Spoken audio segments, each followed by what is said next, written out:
আজি দুবছৰে বনৰীয়া জীৱ জন্তুৰ আক্ৰমণত কাজিৰঙা দাঁতিকাষৰীয়া মানুহ যিভাৱে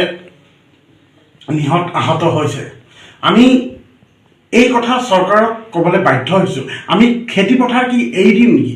আমাৰ খেতি পথাৰবোৰক সুৰক্ষা দিব যাওঁতে আমাক জানুৱাৰে জীৱ জন্তুৱে আক্ৰমণ কৰে।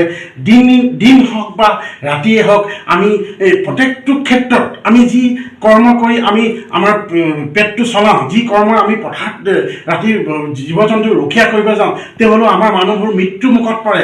দিনত আমি পথাৰলৈ যাওঁতেও আমাৰ ৰাইজ, আমি দাঁতিকাষৰীয়া মানুহবোৰ আমি নিহত হৈছোঁ, আহত হৈছোঁ। চৰকাৰে ইয়াৰ কাৰণে কি ব্যৱস্থা লৈছে? নে আমি দাঁতিকাষৰীয়া মানুহবোৰক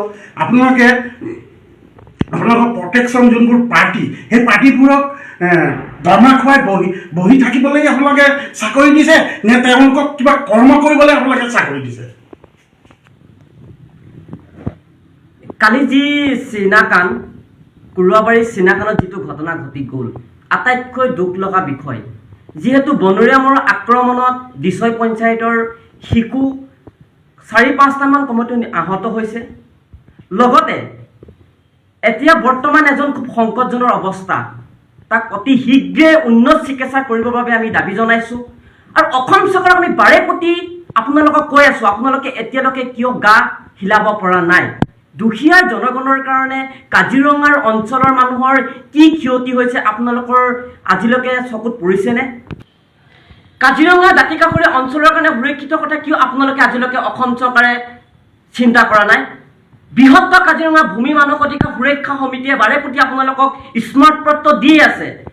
আৰু অসমৰ মুখ্যমন্ত্ৰী লগতে অসমৰ বন মন্ত্ৰী চন্দ্ৰমোহন পাটোৱাৰী, আপোনালোকৰ এতিয়ালৈকে কিয় গা লৰা নাই? অসমৰ মুখ্যমন্ত্ৰী আপুনি জানেনে? এই দুবছৰত আজিলৈকে কিমান মৃত্যুমুখত দুখীয়া জনগণে, কাজিৰঙাৰ বাকী ৰাইজে মৃত্যুমুখত পৰিবলগীয়া হৈছে? কিহৰ কাৰণে হৈছে?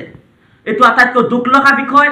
আৰু বোকাখাতৰ কেবিনেট মন্ত্ৰী, বোকাখাতৰ বিধায়ক অতুল বৰা ডাঙৰীয়া, আজি পৰ্যন্তকে আপোনাক আমি সাংসদত এবাৰ বোকাখাতৰ বা কাজিৰঙাৰ অঞ্চলৰ এষাৰ মাত মতা আপোনাক আজিলৈকে নুশুনিলোঁ। আপোনাৰ কোনো এতিয়ালৈকে গা হলা নাই। আপোনাক দুখীয়া জনগণে কিন্তু ভোট দি দুখীয়া জনগণৰ কথা ক'বৰ কাৰণে আপোনাক পঠিওৱা হৈছিলে, কিন্তু এনেকৈ কাণত থোপা মাৰি পেলাই দুখীয়া জনগণৰ পইচা লৈ আপোনাক মন্ত্ৰী MLA পাতিবৰ কাৰণে দুখীয়া জনগণে ভোট দিয়া নাছিলে। কিন্তু আমি বোকাখাতৰ সমূহ ৰাইজে দাবী জনাইছোঁ, অতি শীঘ্ৰে যিকেইটা পৰিয়াল ক্ষতি হৈছে সেইকেইটা পৰিয়ালক ক্ষতিপূৰণ দিবৰ বাবে, উন্নত চিকিৎসাৰ বাবে বৃহত্তৰ কাজিৰঙা ভূমি আৰু মানৱ অধিকাৰ সমিতিৰ পৰা দাবী জনালোঁ।